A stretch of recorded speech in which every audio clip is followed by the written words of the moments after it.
அனைத்து நண்பர்களுக்கும் வணக்கம். இந்த வீடியோவில் எதை பற்றி நம்ம பார்க்க போகிறோம் என்றால், நீங்கள் அனைவரும் எதிர்பார்த்து கொண்டிருக்கும் typewriting exam, shorthand exam எழுதிட்டீங்க, ரிசல்ட் வந்துடுச்சு. மீண்டும் பார்த்திங்கன்னா நண்பர்கள் அனைவரும் ரீவேல்யூவேஷன் போட்டுருந்தாங்க. நீங்கள் பார்த்திங்கன்னா பாஸாக ஃபெயிலான தகவல் பார்த்திங்கன்னா பிடிஎஃப் வடிவிலும், அதன் பிறகு உங்களுடைய ஆன்லைன் மூலமாகவும் உங்கள் ரெஜிஸ்டர் நம்பர் போட்டு நம்ம செக் பண்ணுற மாதிரி ஆப்ஷன் கொடுத்துருக்காங்க. அதை பற்றி தான் நம்ம பார்க்க போகிறோம். இதுவரை நம்முடைய சேனலை சப்ஸ்கிரைப் பண்ணாதவங்க சப்ஸ்கிரைப் பண்ணிக்கோங்க, பக்கத்தில் உள்ள பெல் பட்டனை கிளிக் பண்ணிக்கோங்க. ஓகே, இங்கே நீங்கள் பார்த்துருக்கிறது பார்த்திங்கன்னா கிட்டத்தட்ட ஒரு 5 பேஜ் கொடுத்துருக்காங்க. நம்ம பார்த்துருக்கு பார்த்திங்கன்னா மேலே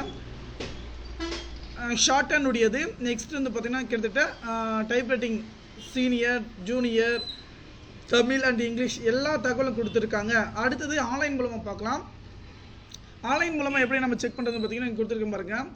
டைப்ரைட்டிங் எக்ஸாம் ரிவேஷன் இது 2002. ஆனால் நம்ம செக் பண்ணி பார்க்கலாம். ஆன்லைன் லிங்க் பார்த்திங்கன்னா எனபிள் பண்ண கிடையாது. அதெல்லாம் இந்த பிடிஎஃப் உடைய லிங்க் பார்த்திங்கன்னா நான் டிஸ்கிரிப்ஷன் கீழே கொடுக்குறேன். நண்பர்கள் அனைவரும் பார்த்திங்கன்னா யாரும் பாஸ் பண்ணியிருக்கீங்க என்ற தகவல் பார்த்திங்கன்னா நமக்கு டிஸ்கிரிப்ஷன் லிங்க் கொடுத்துருக்கேன். கமெண்ட் பண்ணுங்கள், இந்த வீடியோக்கு ஒரு லைக் பண்ணுங்கள், ஷேர் பண்ணுங்கள். நன்றி, வணக்கம்.